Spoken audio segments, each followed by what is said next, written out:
Hi, I'm Sharon Bill. Welcome to my Theory Tuition series where we're working together step by step through the ABRSM Theory Grades. There are lots of resources available to help you on my website. If you go to sharonbill.com, you'll find some free PDF information sheets. You can download those in US letter or A4 and they accompany each step of this series.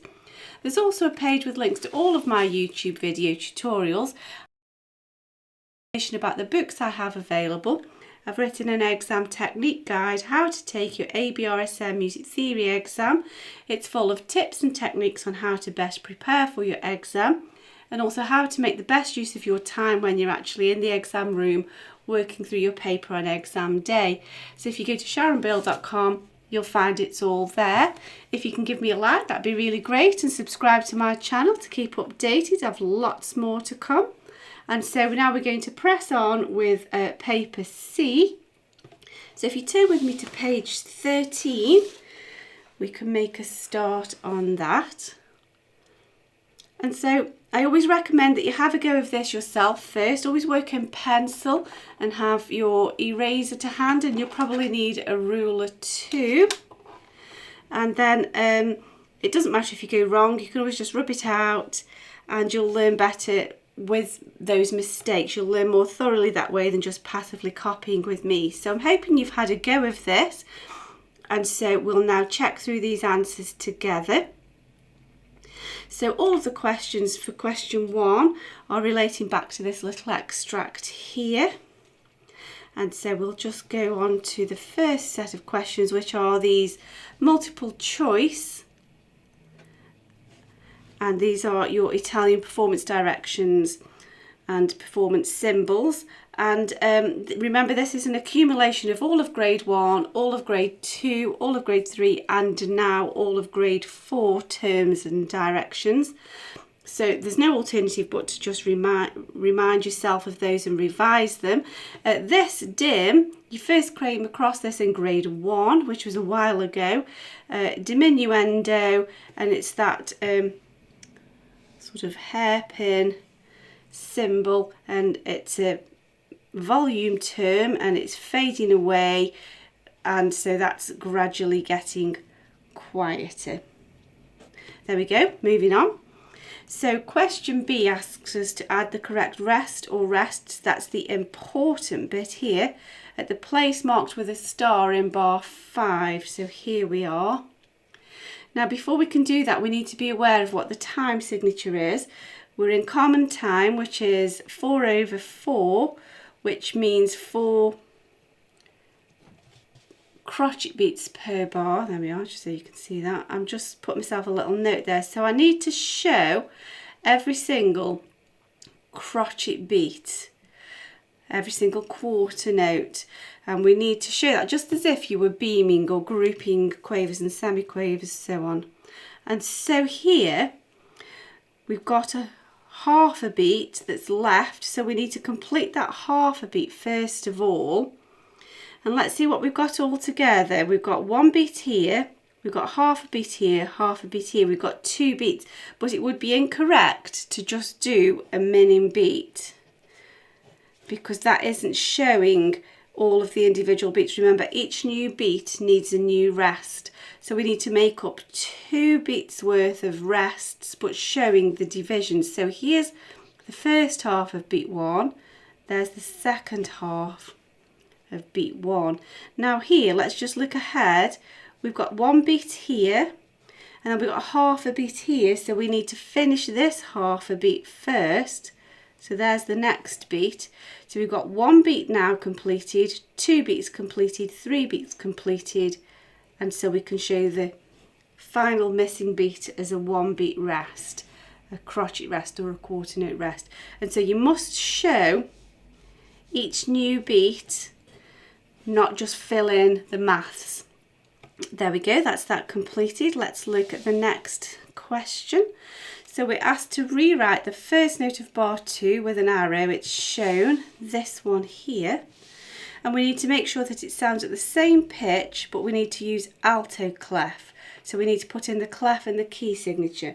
So alto clef is where middle C begins on that line. In fact, I need to just budge it over a little bit because middle C begins on that line there. So there are our clef, and then we need a bit of a double bar line there to show the alto clef.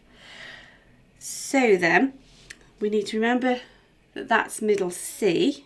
So let's work out where we are here. Now we're in the bass clef, so middle C is here, and we're 1, 3, 5, 7 notes below. We're on the D below middle C, and so we need to count 7 notes.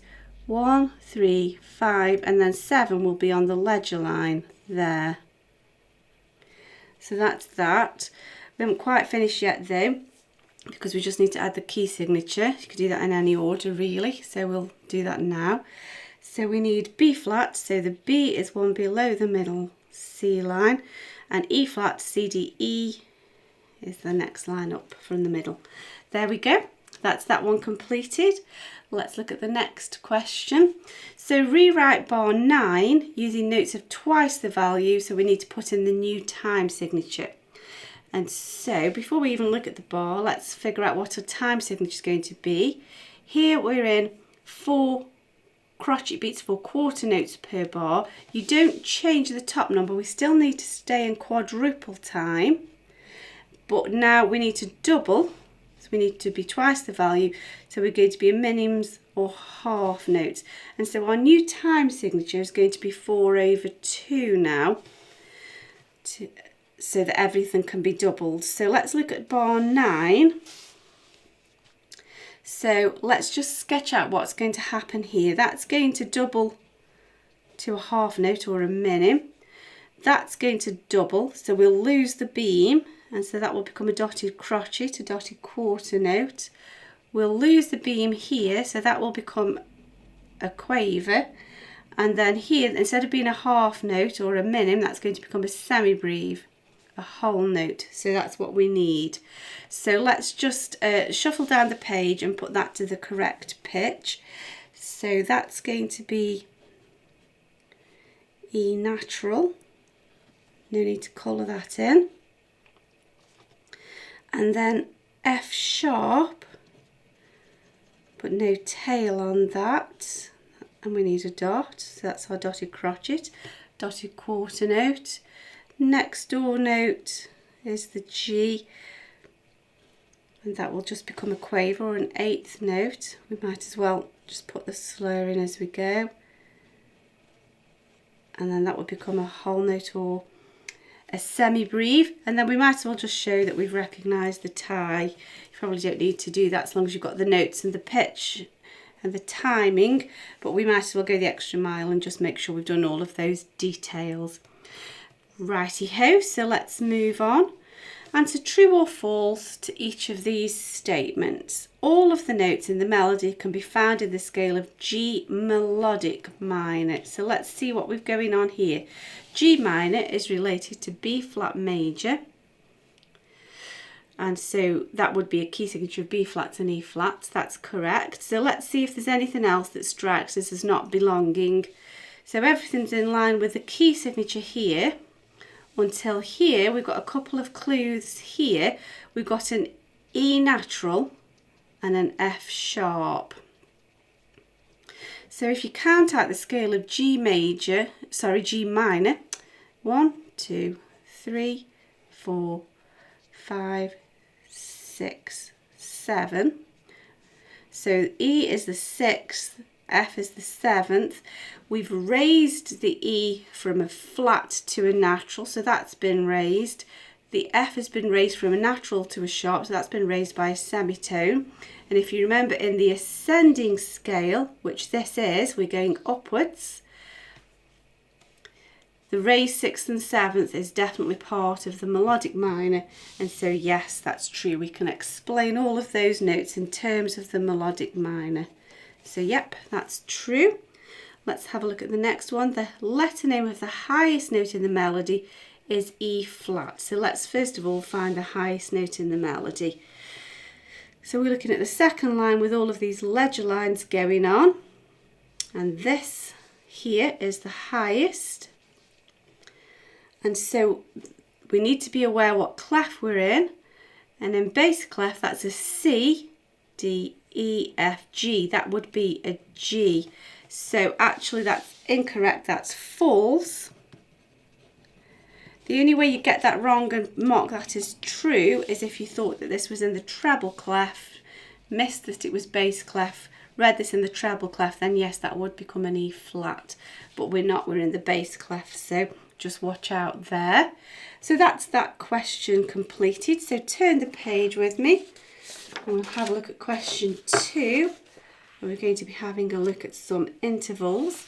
These are melodic intervals that come one after another, as in a melody, as opposed to harmonic intervals that come together one on top of the other, as in a harmony. Now, although sometimes the lowest note comes second, we always count upwards from the lowest note. So this is our, we've got to imagine this is our key note, our tonic, and we're counting upwards all the time, even though it comes afterwards, that's irrelevant. And so we're counting this as our tonic, regardless of the key signature. We just need to pay attention to the key signature to see how it applies to any of these notes. So here we've got an A and an F sharp. So we're counting that interval. So for half marks, all we need to do is get the number, not forgetting to count this as 1. So we've got 1, 2, 3, 4, 5, 6. So we know we're a something sixth. Now, if we were thinking in an A major, that's our tonic. A major would have F sharps in the scale. That's part of the major scale, and so that's a major interval.